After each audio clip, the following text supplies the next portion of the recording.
Terry, it's great to have you back on. Welcome back. Thank you, CMAC. It's great to be back. You know, you have the Facebook groups, the Leaving California and Life After California. We want to talk to you about them. There was a recent poll that 40%, 4 out of 10 Californians that were part of this poll want to leave because of cost of living. Their major concern was cost of living. Can you tell us what's going on? Can you tell us what you see in your groups? Yes, I agree with that completely.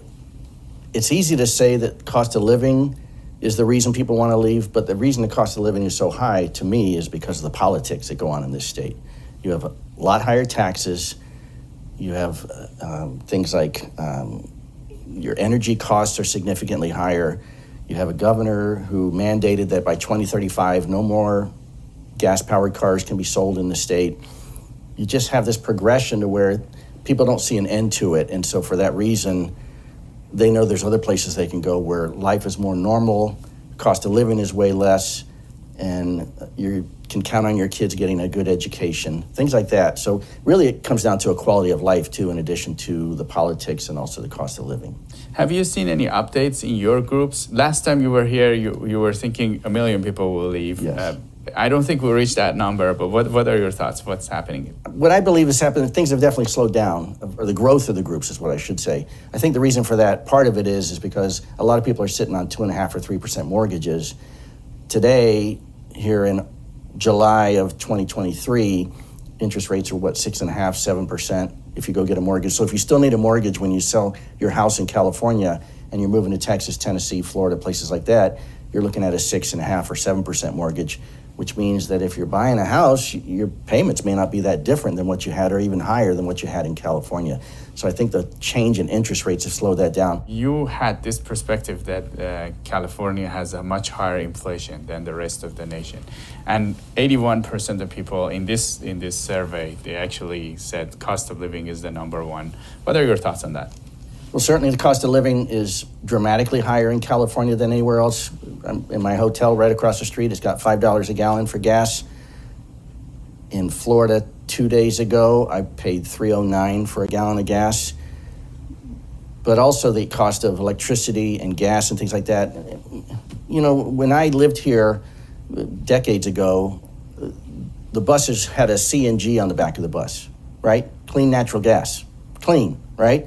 Now they're outlawing gas. Now they're outlawing natural gas, I should say. So they're outlawing it out of homes, they're outlawing it out of vehicles. They're taking away options for people. And now they're coming up with this whole mandate of, so everything's gonna be on the electric grid. The electric grid is already suffering in this state. Now you wanna add all these electric cars to the grid, but yet they're not expanding the amount of reliable energy, right? They wanna expand all of the environmentally clean gas energy like solar and wind, but they're not adding anything to power plants or anything like that. I'm glad Newsom was smart enough to at least not shut down that nuclear plant that they were getting ready to shut down.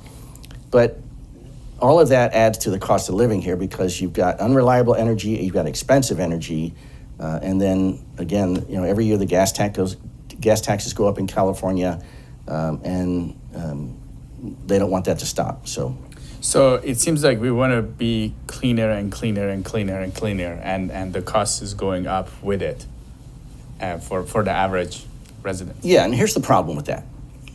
They are managing by mandates. They're not managing by technology. If they would just let technology catch up, I guarantee you that technology would allow for things like to phase out fossil fuels at some point. I don't know when that is. But that's the most efficient way to get places right now. Do you know how much a Tesla battery weighs on a car? How much? 1,000 pounds. 1,000 pounds. And if you're at the end of the battery life, it still weighs 1,000 pounds. It weighs about 80 pounds for a tank of gas, 80 pounds. So you have to overcome that weight difference alone when you're driving a battery-powered car versus a fuel-powered car. And then there is nothing more powerful other than nuclear than a gallon of gasoline or fossil fuels. So you've got all of that energy in a full tank of gas versus a 1,000-pound Tesla battery. And think about it this way too. You have the mildest climate in the United States here in California. My son, who born and raised in California, decided to go to college at the University of North Dakota. You know, for 6 months of the year, it doesn't get above 40 degrees. For the month of January, typically it doesn't get above 0. Is he going to be driving a Tesla? Is he going to be warming his car up in the morning with a Tesla battery and powering his car in a blizzard? No, it doesn't.